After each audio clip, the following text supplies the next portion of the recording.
우리 옆에 계시는 성도님들과 이렇게 같이 인사하겠습니다. 하나님은 당신과 함께 하기를 원하십니다. 같이 인사하겠습니다.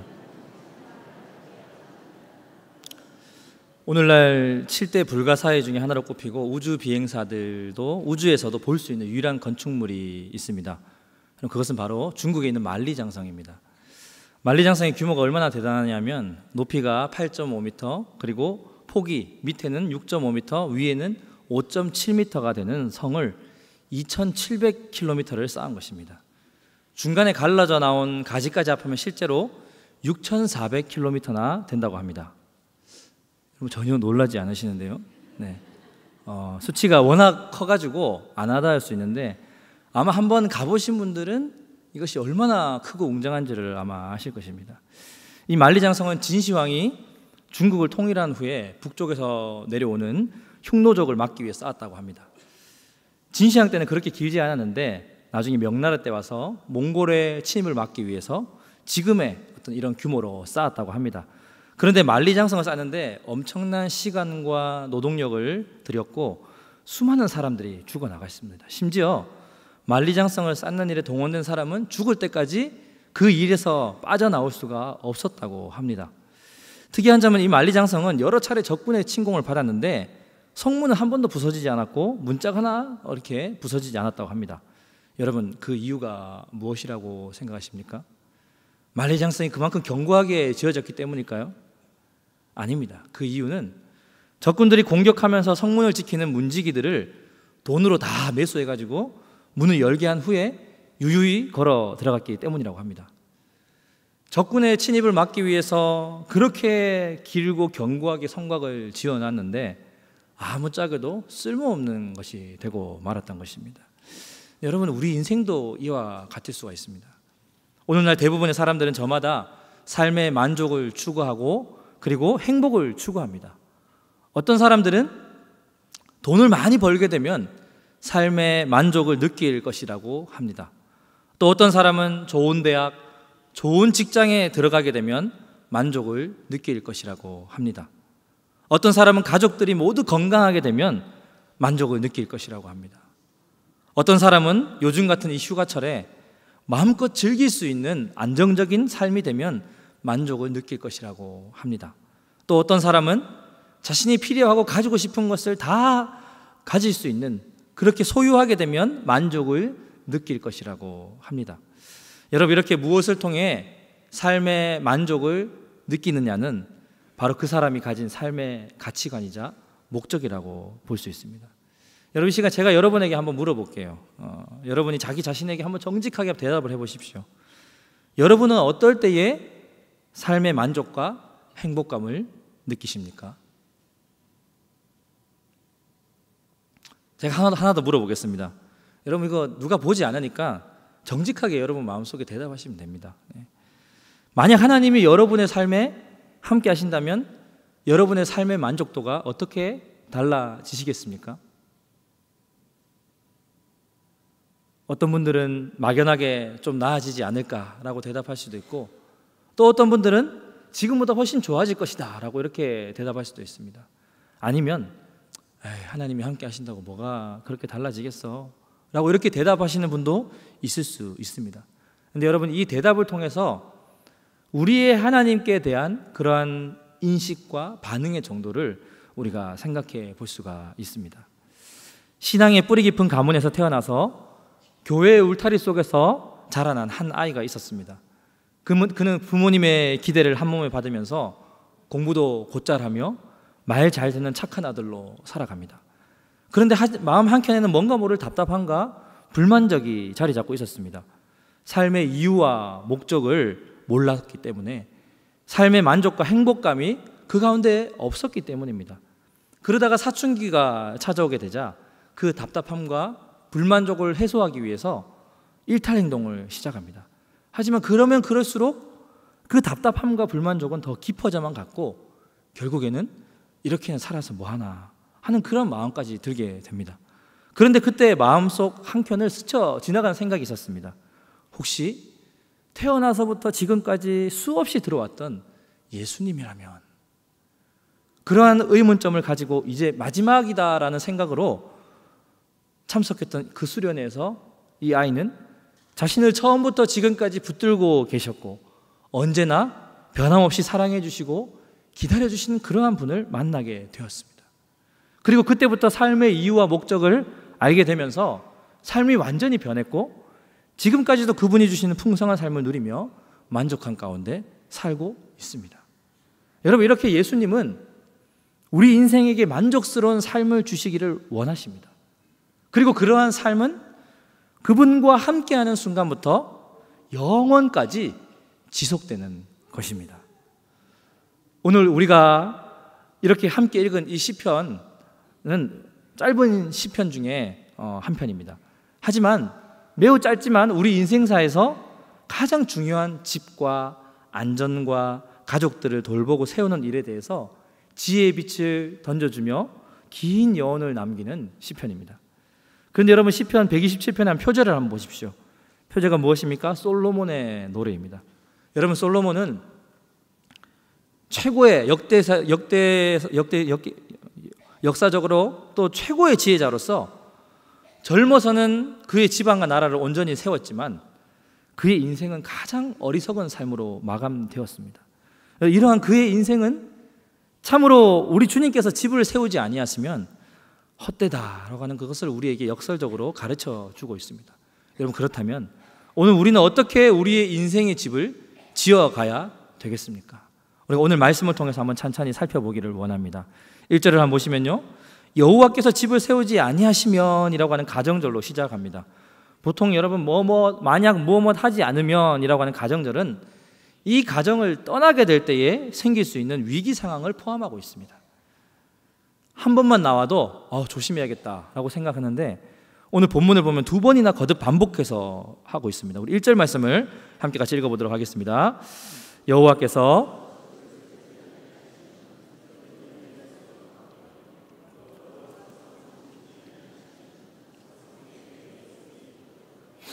사람들은 결혼을 통하여서 집, 즉 가문을 세워갑니다.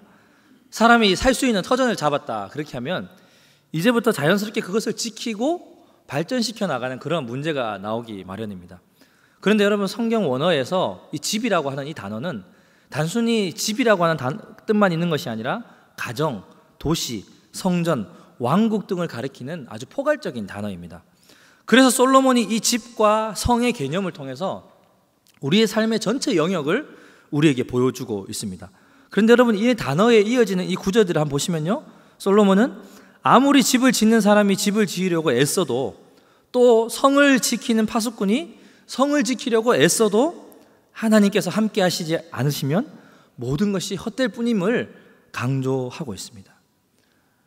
곡식과 열매를 추수할 계절이 되었는데도 여름 내내 태풍과 가뭄으로 거둬들일 결실이 하나도 없다라고 한번 생각을 해보십시오. 밤새도록 파수꾼이 성을 지켰습니다. 그런데 아침에 그 성이 적들에 의해서 포위되어 함락되었다라고 그렇게 한번 생각을 해보십시오. 어떤 사람이 자기가 이제 살기 위해서 정말 예쁘게 집을 수년에 걸쳐서 고생해서 집을 짓습니다.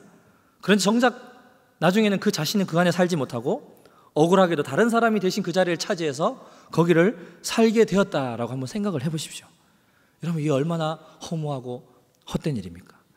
하나님께서 함께 하시지 않으시면 이처럼 우리의 모든 수고와 노력이 헛될 것입니다. 여러분, 이렇게 1절에서 집을 짓고 성을 지키는 이런 괄목할 만한 이 활동은 2절을 보면 이제 일상생활의 범주로 내려오게 됩니다. 2절 말씀 보시면 너희가 일찍 일어나고 늦게 누우며 수고의 떡을 먹음이 헛되도다. 2절에서 솔로몬은 인간의 모든 활동을 하루의 활동을 일어나고 누우며라고 이렇게 제시를 하고 있습니다. 그런데 여기에서 강조점이 있는데 바로 두 개의 부사인 일찍이와 늦게입니다. 지금 이 시편 속에 그려진 사람은 어떤 사람이냐면 더 많은 재물을 모으기 위해서 새벽부터 일찍 일어나서 일을 하고 저녁에는 늦게 누우며 하루 일과를 끝내고 있습니다. 즉 그는 과도하게 일하고 있습니다. 여러분, 요즘 너무나 어렵잖아요. 그래서 직장인들도 자기 직장에 있으면서도 또 다른 그런 알바 자리를 구하는 그런 투잡 시대입니다. 직장인 투잡 시대라고 불리는 시대입니다. 여러분, 그렇게 밤에 쉬어야 되는데 쉬지도 못하고 또 그 생계를 위해서 그렇게 또 살기 위해서 그렇게 일을 하는, 밤낮으로 일을 하고 있는 이 모습이 어쩌면 지금 시편에 나오는 이 사람과도 닮아 있습니다. 자연스럽게 오늘 시편 말씀 보시면 뒤따라서 한 단어가 언급이 됩니다. 수고의 떡이라고 하는 단어가 나옵니다. 여러분, 이것은 고통스럽게 얻은 양식으로 가슴 아픈 양식을 뜻합니다. 여러분, 왜 그렇습니까? 왜 수고했는데 이것이 가슴 아픈 양식일까요? 이게 헛된 일이기 때문입니다.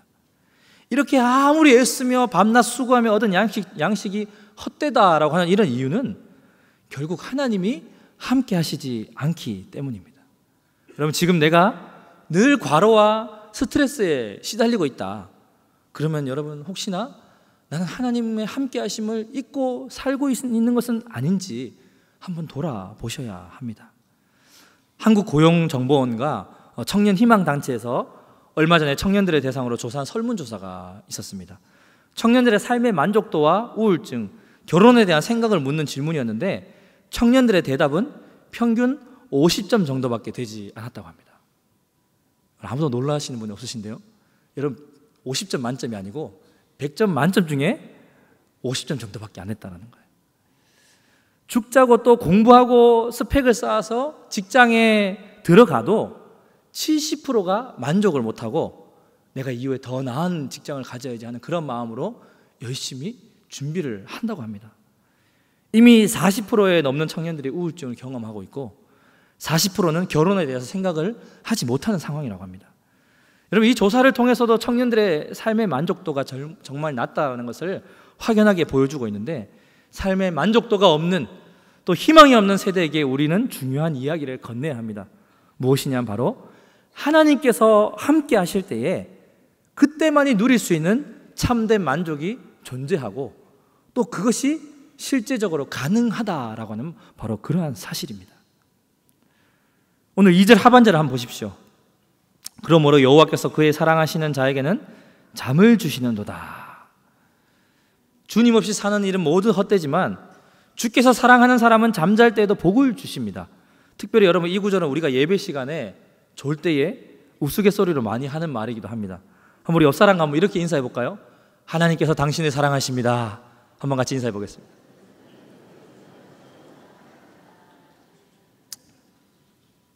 여러분, 그런데 이 말씀 우리가 흔히 이해하는 것처럼 잠이 많은 사람이 하나님의 사랑을 많이 받는 사람이다라는 이런 뜻이 아닙니다. 여러분, 이것을 이해하기 위해서 우리가 하는 성경 중요한 구절을 한번 살펴보기를 원하는데, 전도서 5장 12절 말씀인데요, 앞에 화면에 있는데 우리 한번 같이 읽어보겠습니다. 노동자는 잠을 달게 자거니와 부자는 그 부유함 때문에 자지 못하느니라. 여러분, 이 말씀을 한번 곰곰이 생각해 보시면 이러한 배경하에 생각해 볼 때 주께서 사랑하시는 사람은 어떤 사람이냐? 열심히 일하여서 필요한 양식을 준비하지만 주님을 믿고 의지하면서 단잠을 잘 것이다 라고 하는 그런 뜻으로 이해할 수 있습니다. 달리 말하자면 모든 걱정 근심을 버리고 단잠을 자더라도 그에게는 주님께서 필요한 것을 넉넉히 채워주실 것에 대한 그런 믿음이 있다라는 바로 그런 말입니다. 여러분, 이렇게 어떤 이들은 잠을 줄여가면서 밤새워 일을 해야 하고 비밀 금고에 있는 금괴들과 현금들을 혹시나 도둑 맞을까 봐 잠을 못 이루기도 하고, 하룻밤 사이에 주식과 비트코인이 폭락하고 환율이 요동을 치는 날에는 뜬 눈으로 밤을 지새우는 그러한 고통 속에 살지만, 반대로 어떤 이는 그런 것과는 상관없이 전혀 정말 매일 저녁 잠자리에 들면 골아 떨어져 단잠을 잡니다. 오늘날 재물을 모으고 또 재물을 관리하고 그것 때문에 걱정이 심하여서 잠을 이루지 못하는 사람들이 너무나 많은 이 현실 우리가 살고 있습니다. 그런데 하나님의 사랑을 받는 사람은 먹고 사는 문제로 너무 고민하지 않고 주신 복을 따라서 감사하며 지내는 바로 그러한 사람입니다. 이러한 사람은 하루 종일 열심히 일하고 밤에 잠자리에 들면 금세 잠이 듭니다. 그러면 하나님께서 사랑하는 자녀가 잠을 자는 시간에도 그가 먹고 마시는 일을 돕고 계십니다. 아침에 눈을 뜨고 일어나면 장막 밖에 마치 그 광야에서 이스라엘 백성들에게 매일매일 하늘의 양식 만나가 내렸던 것처럼 사랑하는 자녀들이 일용할 양식으로 살아가는 데 걱정이 없도록 하나님께서 그의 산업을 지켜주시고 채워주시기 때문입니다. 여러분, 이것이 하나님께서 주시는 분복입니다. 아무쪼록 여러분, 이러한 복이 저와 여러분의 복이 될 수 있기를 간절히 바랍니다. 여러분, 그렇다면 어떻게 우리가 하나님이 함께 하시는 이러한 복된 삶을 누릴 수 있을까요? 여러분, 제가 이야기를 하나 들려드릴 텐데요. 여러분이 배를 타고 낚시를 갔다고 한번 생각을 해보십시오. 배는 고기들이 가장 많이 몰리는 그 지점으로 깊은 바다 가운데로 가서 거기서 한참 여러분 낚시를 하고 있습니다. 그런데 갑자기 폭풍이 휘몰아치고 거센 파도가 덮쳐버린 것입니다. 그러자 배는 산산조각이 나고 여러분은 바다에 빠지게 됩니다. 근데 그나마 그 옆에 있는 나무 조각을 하나 붙잡고 간신히 아슬아슬하게 물 위에 떠 있게 됩니다. 누군가 구해주지 않으면 금방이라도 죽을 것 같은 상황이었는데 다행히 저 멀리서 배가 한 척 오기 시작합니다. 그리고 그 배에서 여러분에게 밧줄을 던져 주었습니다. 여러분은 이제 선택을 해야 됩니다. 어떤 선택을 해야 되죠? 나무 조각을 버리고 밧줄을 잡든지 아니면 계속 아슬아슬하게 나무 조각을 찾고 있든지 선택을 해야 하는 것입니다. 그런데 여러분, 구조선을 타고 그 구조하러 오신 분이 바로 임마누엘 되신 예수님이십니다. 예수님이 십자가에서 죽으시고 부활하셔서 우리를 구하러 오신 것입니다. 그리고 밧줄을 던지셨습니다. 여러분, 이제 여러분은 그 나무 조각을 버리고 밧줄을 잡으시겠습니까?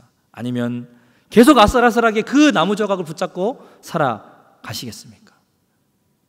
예수님만이 하나님께로 갈 수 있는 유일한 길이십니다. 요한복음 14장 6절 말씀, 유명한 구절을 한번 같이 읽어보겠습니다. 예수께서 이르시되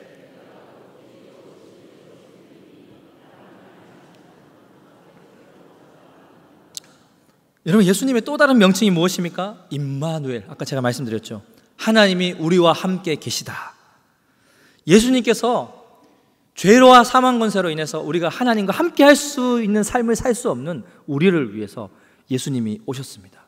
이 땅에 오셔서 임마누엘 하셔서 우리의 죄를 대신해 십자가에 죽으시고 부활하시면서 하나님과 함께하는 삶을 위한 다리를 놓으셨습니다. 여러분, 우리가 어떻게 그럼 하나님과 함께 할 수 있는 삶을 살 수 있느냐? 바로 그 예수님께서 우리를 위해 하신 그 일을 여러분 알고 그것을 예수님이 모든 하신 일들이 우리를 위한 일임을 인정하는 것이 필요하고요. 또 그 예수 그리스도만을 온전히 신뢰할 때에 우리는 하나님과 함께하는 복된 삶을 비로소 누릴 수가 있게 됩니다. 로마 제국이 기독교를 극심하게 박해할 때에 페릭스라고 하는 교회 지도자가 로마 수색대를 피해서 산속에 굴로 들어간 적이 있습니다. 그런데 수색대가 그 굴을 곧 발견하게 됩니다. 이제 그 굴로 들어오면 영락없이 체포당할 수 있는 그런 상황입니다. 그때 페릭스는 나의 생명을 받아주소서 라고 하면서 마지막 기도를 하나님께 올려드립니다. 그런데 그때 어떤 일이 생기냐면요, 그 입구에 거미가 바위 틈 입구에 거미줄을 막 치기 시작합니다. 그러자 수색대가 그 모습을 보면서 굳이 그곳을 수색할 필요가 없겠다라고, 사람이 들어가지 않은 곳인데 뭐라고 수색하냐 하면서 그렇게 지나갔다고 합니다. 그래서 페릭스는 생명을 무사히 보존할 수 있었습니다. 후에 그는 이런 말을 남겼습니다. 하나님이 함께 하시지 않으면 돌벽과 쇠문도 거미줄처럼 약하다. 그러나 하나님이 함께 하시면 거미줄도 철문보다 강하다. 여러분, 이 땅에서의 번영과 안녕 그리고 만족과 행복은 궁극적으로 애써서 내가 노력해서 얻은 성과가 아니라 오직 하나님의 선물이다라는 그 사실을 잊지 마시기 바랍니다. 그렇기 때문에 과로나 걱정이나 지나친 압박 따위는 내가 이 삶을 살아가겠다는 그런 것으로밖에 보이지 않습니다. 그렇기 때문에 모두 어리석고 헛된 일이 될 수 있다는 것이죠. 여러분, 이에 비추어 볼 때에 우리가 생각해 볼 것이 바로 우리의 자녀들입니다. 자녀들이 구김살 없이 이 생애를 잘 자라서 어른이 되는 이것, 우리가 그 모두가 바라는 일이지 않습니까? 그런데 여러분, 이것 또한 하나님이 하시는 일입니다. 왜 그러십니까, 여러분? 세상에서 제일 우리 마음대로 안 되는 게 뭡니까? 우리 자녀들입니다.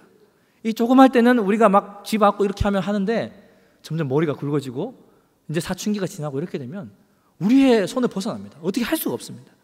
그게 이제 자식입니다, 여러분. 부모가 자녀를 양육하는 태도 중에 헬리콥터 양육이라고 하는 그런 양육이 있습니다. 뭐냐 하면 부모가 온 신경을 자녀에게만 집중하여서 시시콜콜 개입하는 태도로 과도하게 아이들의 삶의 1부터 10까지를 다 개입하는 양육 태도를 말하는 것입니다. 마치 헬리콥터처럼 이렇게 맴돌면서 아이가 살아가면서 부딪힐 수 있는 모든 굴곡들을 부모가 다 제거해 주는 거예요.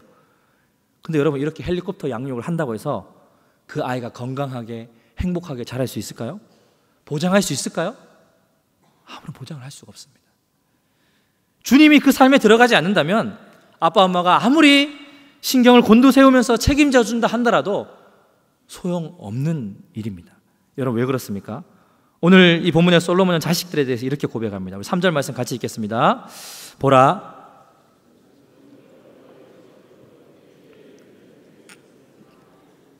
여러분, 솔로몬은 자식들을 하나님께서 주신 가장 소중한 선물이며 그들이 우리의 가문을 발전시킨다라고 하는 그런 뜻에서 여호와의 기업으로 보고 있습니다. 많은 사람들은 재물과 권세와 그런 땅을 기업으로 생각하고 그것을 물려주기를 원하지만 여러분, 다음 세대보다 더 중요한 기업은 없습니다. 다음 세대는 어머니 태의 열매이며 주님의 선물과 상급입니다. 여러분, 그래서 우리들은 모두 자녀 세대를 올바로 양육하고 세움으로써 우리의 시간적, 지리적, 공간적인 한계를 넘어서서 우리의 이름과 이 사역을 또 이 비전을 다음 세대로 이어나가도록 할 수 있는 것입니다. 여러분, 근데 이것이 어디 가정에만 국한되겠습니까? 교회에서도 다음 세대가 바르게 신앙 안에서 세워지는 것이 너무나 중요한 일이지 않겠습니까, 여러분? 여러분, 오늘 이 여름은 어떻게 보면 하나님 주신 은혜의 시간들입니다. 제가 아까 서도에 말씀드렸던 그 아이가 어떻게 주님을 만나 변화되어서 하나님이 함께 하시는 풍성한 삶을 경험할 수가 있었을까요? 바로 수련회를 통해서 찾아오신 주님을 만났기 때문입니다. 여러분, 어제 은혜 가운데 청년부 수련회가 마쳐지고 오늘 이제 계속해서 영아부, 유아부, 유치부, 사랑부, 여름 성경학교가 진행 중입니다. 그리고 다음 주에는 유초등부와 그리고 중고등부, 작년부서까지 수련회를 진행하게 됩니다. 여러분, 한 인생에서 하나님께서 언제 어떻게 역사하실지는 아무도 모릅니다. 그러니 여러분, 자녀들을 여기에 보내는 일에 우리가 더 우선을 둬야 되지 않겠습니까? 우리의 자녀들이 아무리 공부 잘하고 인류 대학을 들어간다 생각해 보십시오. 하나님이 그 삶에 없다. 여러분, 그러면 그것은 너무나 헛된 일인 것입니다. 가장 시급하고 우선적인 일은 바로 하나님이 함께 하시는 삶을 그 자녀들이 경험하는 것입니다. 여러분, 아무쪼록 이 여름에 하나님의 함께 하심의 역사를 경험하는 시간이 되어서 이 다음 세대들에게 이러한 은혜가 흘러가게 되기를 우리가 간절히 소망하며 기도해야 될 줄 믿습니다. 우리가 더욱더 앞장서 감당하시는 분들과 수고하는 교사들을 만나시면 여러분 격려도 많이 해주시고 더 많은 관심을 가져주시길 바랍니다. 그리고 참석하는 모든 다음 세대가 하나님 만나고 변화되도록 우리가 간절히 기도해야 되겠습니다. 개인적으로라든지 또 새벽이나 금요 기도회 때 나오셔서 기도하시고 또 내일부터 시작되는 지구별 기도회를 통하여서 계속해서 우리는 기대하며 기다리며 간절히 기도해야 될 줄 믿습니다. 여러분, 그렇게 될 때 어떤 일이 일어날까요? 우리 5절 말씀을 한번 같이 읽어보겠습니다.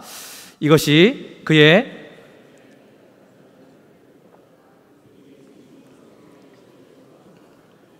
수치를 당하지 아니하리로다. 아멘. 그들은 용사의 손에 있는 화살처럼 먼 목표물을 향해 날아가 명중하게 될 것입니다. 여러분, 옛날에는 성문 앞에서 넓은 광장에서 여기서 사람들과의 교제가 이루어지고 사업이나 정치, 분쟁과 같은 중요한 일들이 다 다루어졌다고 합니다. 여기서 재판이 주로 이루어졌고 그곳에서 또 예기치 않은 고발을 받는 경우도 있었다고 합니다. 그런데 특별히 여러분, 여기 오늘 본문에 등장하는 이 원수는 자신의 이익을 위해서 법적인 절차와 질서를 왜곡하며 그것마저 뛰어넘을 수 있는 권세와 명망에 있는 그러한 사람을 가리킵니다. 그런데 여러분, 이러한 사람과 재판정에서 이 성문에서 다툰다라고 하는 거 여러분 쉬운 일일까요? 어려운 일이겠죠. 근데 이때 부모 뒤에서 응원하고 공정한 판단이 이루어지도록 사회적인 압력을 가할 수 있는 자식들이 많이 있다면 마치 용사의 화살통에 화살이 맞는 것과 같이 든든할 것이다 라고 하는 바로 그러한 뜻입니다. 여러분, 같은 동네에서 한 시대에 친구로 자란 조나단 에드워즈와 그의 친구 맥스 주크의 이야기 여러분 혹시 들어보신 적 있으십니까? 그들은 어릴 때 함께 신앙생활을 했습니다. 그런데 자라면서 그의 인생길은 판이하게 달라졌습니다. 조나단 에드워즈는 목사가 되었고 그리고 미국 초기 청교도 역사 속에서 가장 위대한 영향을 끼쳤던 바로 그러한 인물이 되었습니다. 그는 주님을 지극히 사랑하는 한 신앙적인 여인과 결혼해서 신혼 초기부터 철저하게 기독교적 원리에 입각해서 자녀들을 양육해 나갑니다. 같은 때에 뉴 잉글랜드에 그와 자란 같은 동네 교회 친구였던 맥스 주크는 신앙이란 전혀 찾아볼 수 없는 방탕한 여인과 결혼해서 나중에 자신도 마저도 신앙을 저버려서 그렇게 점점점 망가지기 시작합니다. 근데 여러분, 처음에는 조그만 차이인 것 같은데 가면 갈수록 이들의 삶은 큰 차이가 났습니다. 무슨 뜻이냐면 그들의 삶뿐만이 아니라 그들의 후손들 가운데 엄청난 차이가 났다는 것이죠. 어떤 사람이 이 두 사람의 가계를 한번 추적해 보았습니다. 그러면서 놀라운 결과를 발견하게 되었습니다.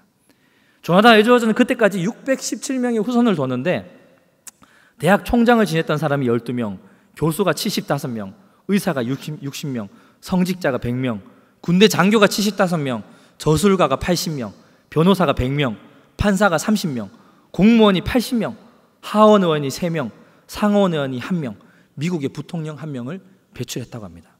반면에 맥스 주크는 1292명의 후손을 두었는데 유아로 사망한 사람이 309명, 직업적인 거지가 310명, 불구자가 440명, 매춘부가 50명, 도둑이 60명, 살인자가 70명, 그저 그렇고 그런 사람이 53명이었다고 합니다.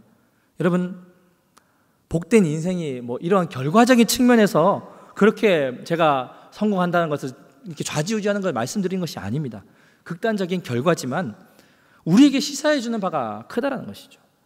여러분, 조나단 에드워즈 목사님의 생가로 알려진 미국의 한 작은 도시에 있는 통나무집 앞에는 지금도 이런 편말이 꽂혀 있다고 합니다. 이 집은 작습니다. 그러나 이 집은 위대한 집입니다. 이 집은 작습니다. 그러나 이 집의 후손들에 의해 오늘의 미국은 빛을 발하게 되었습니다. 여러분, 이처럼 다음 세대들이 부모 세대들의 가치를 실천할 때에 그들은 부모 세대들의 사역을 지속해 나갈 수가 있는 것입니다. 여러분, 이러한 인생이 가장 복된 인생이 아니겠습니까? 또 이러한 가정이 가장 복된 가정이지 않겠습니까? 그리고 여러분, 이러한 교회가 가장 복된 교회가 되지 않겠습니까? 이러한 민족이 가장 복된 민족이지 않겠습니까? 여러분, 시편 127편의 이 마지막은 복 있는 사람의 형식이라고 할 수 있는 복되도다라고 하는 이러한 구절로 마무리되고 있습니다. 불확실한 가정에서부터 시작된 이 인생과는 핵심적인 주제라고 할 수 있는 하나님과 함께하는 그러한 삶과의 이 연결과 발전을 통해서 마지막은 확신의 삶, 복된 삶으로 결론 내리고 있습니다. 우리 예수님은 더없이 또렷하게 이렇게 말씀을 하십니다. 우리 요한복음 15장 5절 말씀을 함께 같이 읽어보도록 하겠습니다. 나는 포도나무요